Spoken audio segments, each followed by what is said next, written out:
Ladies and gentlemen, please welcome your host, Kate Silverton.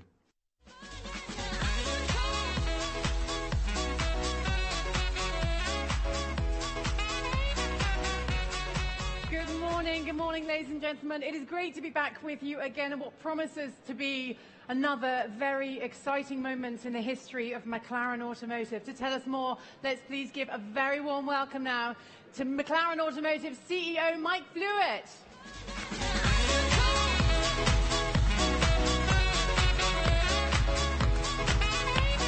Hey Mike. Hi Kate, lovely to see you. Very good to see you. Thanks for having me back. This time last year in Geneva, you launched the first model of the second generation of the Super Series, the 720S, a car that I think it's fair to say came with a weight of expectation. But it's certainly delivered for you this year, hasn't it? Yeah, it's been absolutely amazing. We've had 5-star reviews, we've won awards from the media all across the world, and so really quite humbling how well that car's been received in the market. And an interesting figure, we've delivered in 6 months more cars than we ever delivered in a year with the 650S. That's wow. the scale of success with that car. And right now, we've got order books filling the whole of 2018, so very exciting time. No wonder you look happy. So in the summer, we have the launch of the 570S Spider, a car, of course, designed as much for a little bit of rain, but mostly for the sunshine. Beautiful car. Absolutely, and it's the third body style now in the Sports Series family. In fact, it's the 4th Spider we've launched in our short history. And as we predicted, the Spider is already the most popular variant of the Sports Series family. Now, off-road, you've been busy. You've announced you're expanding your activities in GT racing too.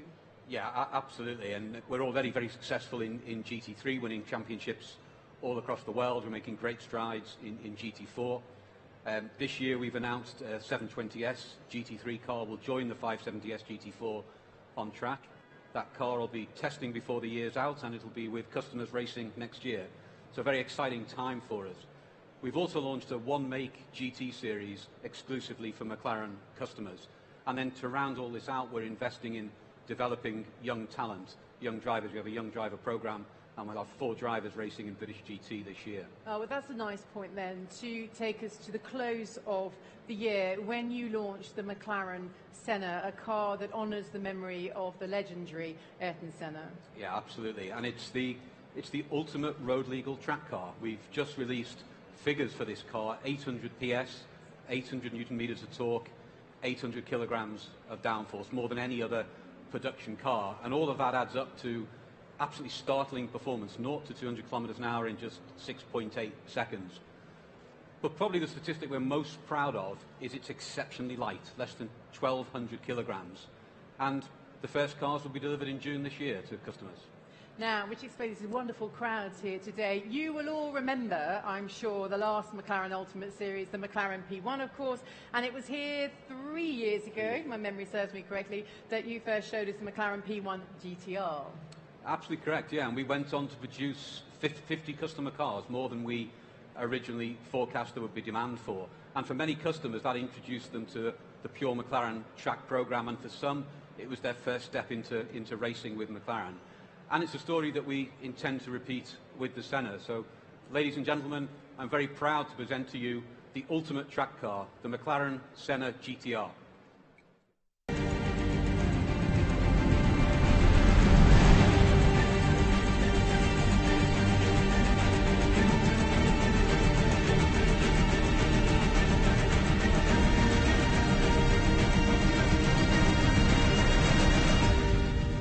McLaren Senna GTR.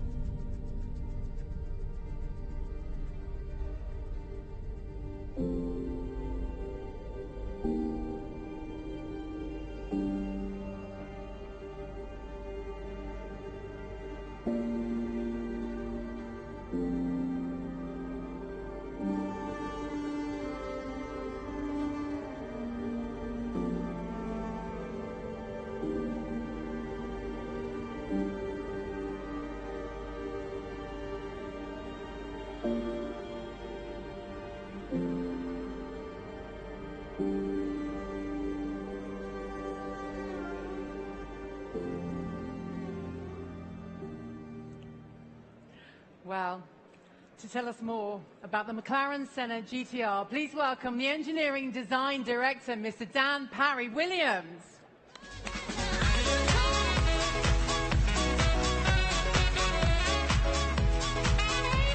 Hey, Dan. Okay. You're a very happy man right now, aren't you? Congratulations. Thank you very much, and thank you, ladies and gentlemen. It's a really exciting day today for everybody at McLaren. So let's talk. You and your team are responsible for the P1 GTR, the Senna, and now the Senna GTR. It's an extraordinary looking car, hugely impressive statistics. So what are you most proud of? Well, as you said, this is a GTR, and a GTR is all about lap time. And lap time is all about power to weight ratio, lots of mechanical grip, and lots of aerodynamic downforce. And this car has over 1,000 kilos of downforce. That's over a ton of aerodynamic grip. Okay, so how have you achieved it? Well, when we started the design of the Senna road car, we always knew we were going to do a GTR version of the car. So we set ourselves these extraordinarily high aerodynamic targets. And in order to achieve that, we had to instill in the base car a number of key features, which clearly informed the exterior design of the car. So let's look then at the similarities, those aerodynamic features that you've just been discussing. Can we start at the nose? Yeah, well, the first decision we made with the road car and the track car was to take the luggage compartments out of the front of the car and put it on the inside of the car. And the reason for that was to liberate space in the front of the car for this extremely aggressive active aero system that we had in mind. More obviously, you can see both cars have this very squared off large front splitter. And that generates a lot of downforce. We evolved it from the road car to the race car to be even bigger and more aggressive in shape. And it works because air is trapped on top of it, pushing the splitter down onto the road surface. Doors are pretty special too, and again, they've moved from road to track. Yes, it's the same door, and we pushed the door in on the road car as far as we possibly could. And perhaps surprisingly, we did this for front downforce as well. The way it works is this: the front splitter with the active elements actually works like a wing on a Formula One car, except we have active control of the elements, which gives us a lot more power on the aerodynamics. The air's drawn underneath the front splitter, expands into the wheel arch and generates suction, pulling the splitter down onto the road. But that air has all got to get out somewhere.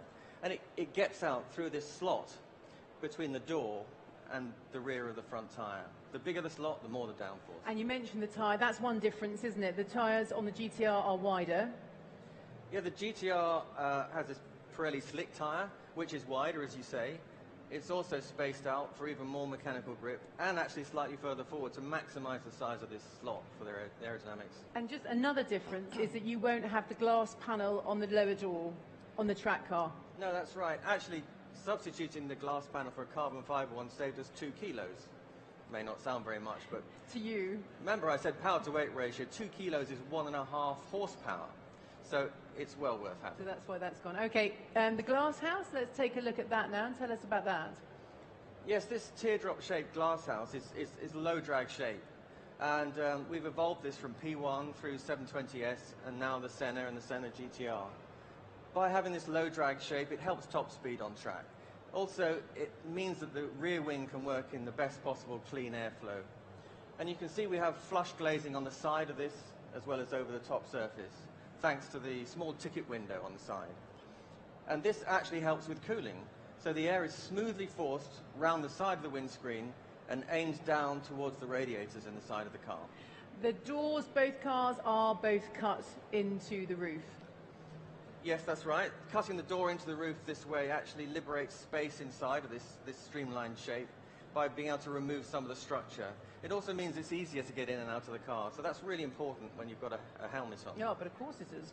Can we talk about the rear now, Dan? It is sensationally low. It's really low. It's the lowest rear deck we've done so far.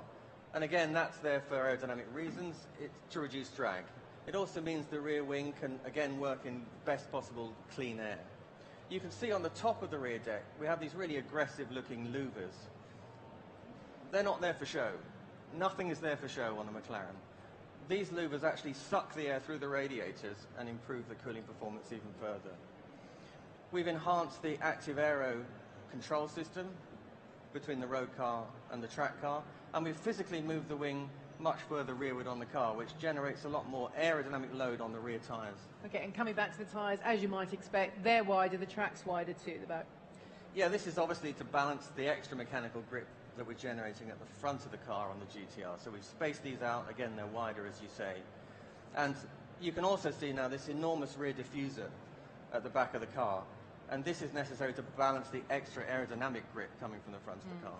And Dan, few design engineers, I'm sure, would ever tell me that they feel that they have achieved perfection. I know you are very proud, though, of what you and your team have achieved with the Senna, with both Sennas, but particularly GTR, because this is still in development. Yes, I don't know if anyone at McLaren ever thinks they've achieved perfection, because we're always striving for the best. But I am very proud of the team, and there's no doubt that as we're in development, we're still chasing more and more performance. There's so much more to come from this car. We've already got more than 825 horsepower and more to come. So, to be honest, it's going to be, without doubt, the fastest McLaren sports car on track that we've ever built. And that's thanks entirely to the passion and the enthusiasm and the energy and the talent of the team at Woking.